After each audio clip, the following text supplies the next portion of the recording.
ஹரே கிருஷ்ணா. தெய்வ திரு ஆச பக்திவேதாந்த சுவாமி ஸ்ரீல பிரபுபாதர் விரிவான பொருள் உரைகளுடன் அருளிய ஸ்ரீமத் பாகவதம் காண்டம் 2 பிரபஞ்சத் தோற்றம் அத்தியாயம் 8 பரீட்சித்து மகாராஜனின் கேள்விகள். பதம் 14. யஸ்மின் கர்ம சமாபாயோ யதா ஏனோ பக்ருஹ்யதே குணானாம் குணீனாம் சைவ பரிணாமம் அபீப்சதாம். மொழிபெயர்ப்பு.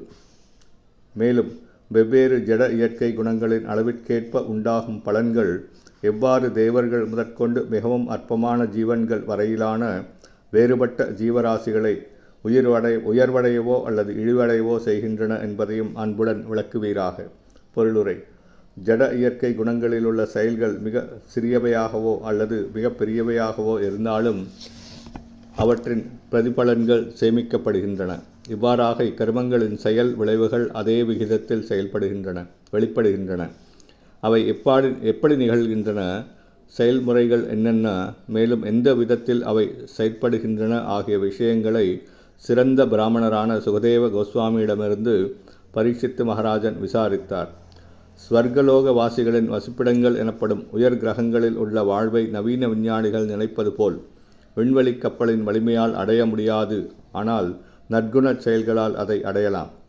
நாம் இப்பொழுது வாழ்ந்து கொண்டிருக்கும் இக்கிரகத்திலேயும் கூட அதிக செழுமை வாய்ந்த ஒரு நாட்டிற்குள் பிற நாட்டினர் நுழைந்ததும் பல நிபந்தனைகள் விதிக்கப்படுகின்றன. உதாரணமாக, அதிக செழிப்படையாத நாடுகளைச் சேர்ந்த அந்நியர்கள் உள்ளே நுழைவதற்கு பல கட்டுப்பாடுகளை அமெரிக்க அரசாங்கம் விதித்துள்ளது. ஏனெனில் எந்த அந்நியருடனும் தங்கள் செழுமையை பகிர்ந்து கொள்ள அமெரிக்கர்கள் விரும்பவில்லை. அதைப்போலவே அதிக மதிநுட்பம் வாய்ந்த ஜீவராசிகள் வாழும் மற்ற கிரகங்களிலும் கூட இதே மனநிலைதான் வழக்கத்தில் இருக்கிறது. உயர் கிரகங்களைச் சேர்ந்த உயிர்வாழ சூழ்நிலைகள் நற்குணத்தில் உள்ளவையாகும். மேலும் சந்திரன், சூரியன் மற்றும் சுக்கிரனை போன்ற உயர் கிரகங்களில் புக விரும்புபவர்கள் பூரண நற்குணத்தில் இயற்றப்படும் செயல்களால் முழுமையான தகுதியை பெற வேண்டும். பரீட்சித்து மகாராஜனின் விசாரணைகள் இவ்வுலகிலுள்ள ஒருவனை பிரபஞ்சத்தின் மிக உயர்ந்த பிரதேசங்களுக்கு உயர்த்தப்படுவதற்கு தகுதியுள்ளவனாக்கும் நற்குணத்தை அடிப்படையாக கொண்டவையாகும். இவ்வுலகிலும் கூட நல்ல உத்தியோகத்துடன் கூடிய போதுமான தகுதியை பெறவில்லை என்றால் சமூக நிலையில் நல்ல அந்தஸ்தை ஒருவனால் அடைய முடியாது. உயர் நீதிமன்றத்தைச் சேர்ந்த நீதிபதியின் ஆசனத்தில் அமரும் தகுதியை பெறாமல் பலாத்காரமாக அதில் ஒருவனால் அமர முடியாது. அதைப்போலவே இப்பிறவியில் நற்கர்மங்களினால் தகுதியை பெறாமல் உயர் கிரக அமைப்பினுள் ஒருவனால் நுழைய முடியாது. ரஜோ மற்றும் தமோ குணங்களின் பழக்கத்திற்கு அடிமையானவர்களால் மின்கருவிகளின் மூலமாக உயர் கிரக அமைப்புகளினுள் நுழைவதற்கு வாய்ப்பில்லை.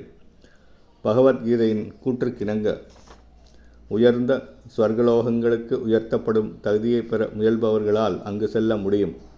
அதைப்போலவே பித்ருலோகங்களுக்கு செல்ல முயல்பவர்கள் அங்கு செல்ல முடியும். அவ்வாறே இந்த பூமியிலுள்ள சூழ்நிலைகளை விருத்தியடையச் செய்ய முயற்சிப்பவர்களும் அதை செய்யலாம். பகவானிடம் திரும்பிச் செல்வதில் ஈடுபட்டுள்ளவர்களும் அதற்குரிய பலனை அடையலாம்.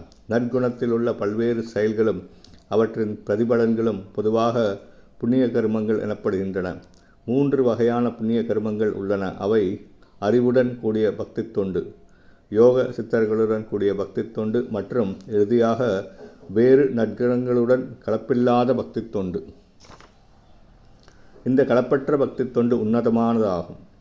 இது பராபக்தி என்றழைக்கப்படுகிறது. இது மட்டுமே ஒருவரை பகவானின் உன்னதமான ராஜ்யத்திற்குள் உயர்த்தக்கூடியதாகும். அத்தகைய உன்னத ராஜ்யம் கற்பனையான ஒன்று அல்ல. அது சந்திரன் இருப்பது எவ்வளவு உண்மையோ அவ்வளவு உண்மையாகும். பகவானுடைய ராஜ்யத்தையும் பகவானையும் புரிந்து கொள்ள ஒருவர் உன்னதமான குணங்களை பெற்றிருக்க வேண்டும். ஹரே கிருஷ்ணா.